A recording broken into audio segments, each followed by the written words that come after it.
Hey guys, FNL here with a special segment on Black History Month. We interview the clubs around the school about what special things they did for Black History Month. The first club we interviewed was Black and Brown Unity. We interviewed the owner of Black and Brown Unity, which is someone around our age. So, I'm here with Gianni.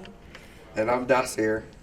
And this is, what club is this? Black and Brown Unity.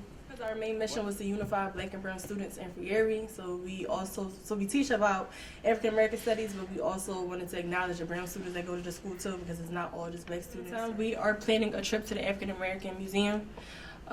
We also have plans on like handing out little like snacks and granola bars that have quick Black history facts on them to educate people more about Black history, because some people might not know as much as others. The shows that we create, we try to come up with our own original shows. We write them. We do some established work, but we also write our own pieces.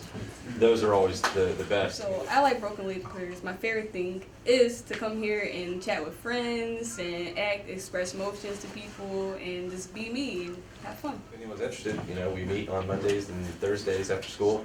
I'll always accept new members, even if it's a week before we're putting up a show.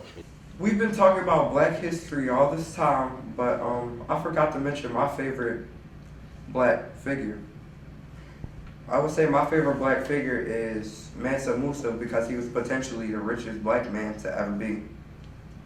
Oh, that's cool. Who was your favorite? I'd say Malcolm X because he spoke his mind. Yeah. That's good. That's good.